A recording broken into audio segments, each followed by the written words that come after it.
Hi, this is my review of Gauntlet and Gaslight, the player's handbook. A player's guide to role-playing in a world of gothic horror steampunk. This is one of the most unique RPG books that I have seen, because it contains classes and features that you can use in your Dungeons & Dragons 5th edition, OSR game, be it Labyrinth, Lord, Dungeon Crawl Classics, etc., Pathfinder 1st edition, Pathfinder 2nd edition. This is pretty much compatible with any D20 based system, be it an edition of Dungeons & Dragons, a retro clone, a pseudo clone, and anything in between. This is by Jason Evans Payne, the creator of the Solo Adventuring Toolkit, the Aquilae campaign setting. He is especially amazing when it comes to providing more bang for your buck. He goes overboard when it comes to the value of his products. Now let's talk about the quality of the PDF. The quality is great. The document is fully bookmarked and hyperlinked. Everything is well written, organized, and explained. The illustrations are appropriate, the graphic design is simple but colorful. Everything is great. And when you purchase this PDF, you obtain the normal full color version and the mobile friendly version. That's also good if you want to print the document. Now let's talk about the contents. This is the first in a line of products that explores a fleshpunk setting. It features a fallen nation, Nykarad. It is a nation that combined technology, magic, nature, and many of the classes are focused on that balance or lack thereof. The lack of balance between nature, science, technology, magic could even affect the features of some of these classes. This civilization has come and gone, and these classes are all focused on exploring the land that contains hidden secrets and mysteries and perhaps treasures related to this nation or civilization. That being said, you are not tied to the setting when it comes to your RPG system of choice. You can purchase this book and apply what you want to your own setting, to your homebrew campaign, to your official campaign, and you don't have to mention Nykarad at all. The whole document is a mixture of steampunk, mad science, and gothic horror elements. Now let's talk about the included character classes. You have all of the information to convert them to any system. Any D20 based system, that is. But if you want to play Dungeons & Dragons 5th edition, Pathfinder 1st edition or 2nd edition, Dungeon Crawl Classics, any OSR game, Labyrinth Lord, Swords and Wizardry, any of those, all of the information is prepared for you. There are also many random tables to, of course, randomize any element in this book. So if you want to create an enemy with one of these particular character classes, you can randomize that if you want. Now let's go deeper into the classes themselves. First, we have the Strife Tainted class. These are people who have been exposed to the more inhospitable environments of Nykarad for long enough to develop physical and psychological characteristics. You are effectively a mutant. Then we have the Spell Song Sufferer class. This is a grim bard, a dire bard. It feels a bit like a chaos spellcaster because your magical effects, your songs, are sometimes quite unpredictable.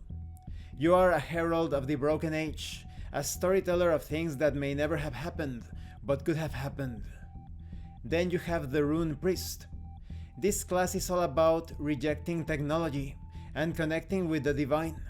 You can inscribe runes, so you can create all sorts of objects and enchant objects as well. You feel like a cleric / enchanter specialist. Then we have the Scale class. This is basically a very powerful druid spellcaster, but your abilities rely on the balance between the natural and the imposition of sentient will, such as systems.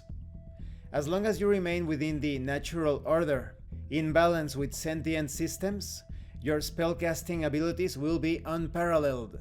But as soon as you fall out of balance, which is determined by the context, by the game master, then you're going to be in trouble. Then you have the Blight Hunter class. This is a slayer.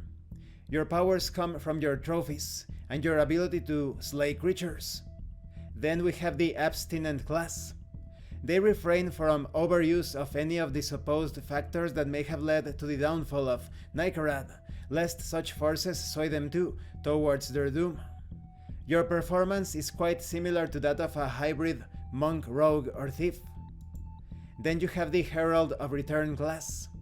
They consider that faith should be a bridge between magic and technology.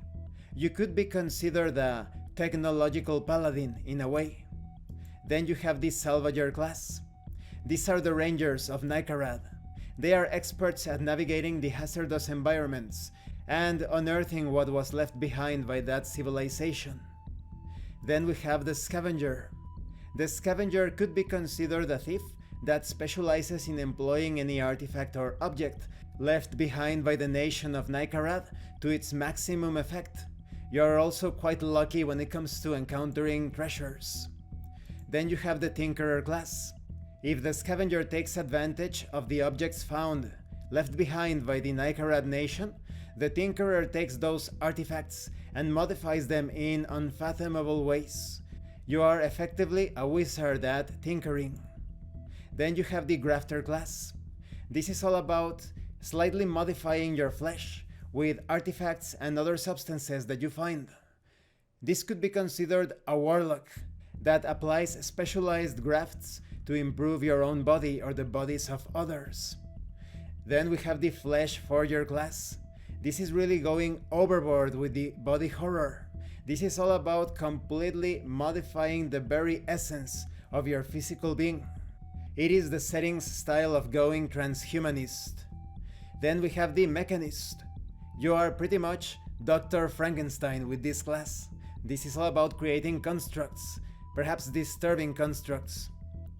Then we have the Forged class. This allows you to turn yourself into the Frankenstein monster. You can modify entire parts of your body at the cost of different mental and physical unpredictabilities. Maybe you are very dexterous, but you have brittle bones. Perhaps you have arthritis, but you are still very strong. And your creator, as well as your burden, could play an important part in your entire career as a stitched monster. Maybe you have been blacklisted. Perhaps you are a monster and people fear you and they want to destroy you. Perhaps your creator demands things of you constantly and you must obey. This is randomly determined. So what do I think about Gauntlets and Gaslight, the player's handbook? Excellent product. If you have any of these D20 based systems, this is a perfect way to add that gothic horror, steampunk, perhaps body horror elements into your campaign. And if you own more than one of these D20 based systems, what are you waiting for? Get this one, it's going to be useful for any session, whether you are playing Labyrinth Lord, Dungeon Crawl Classics, Pathfinder, Dungeons and Dragons, in fact, pretty much any version of Dungeons and Dragons, you must get this book. This is perfect.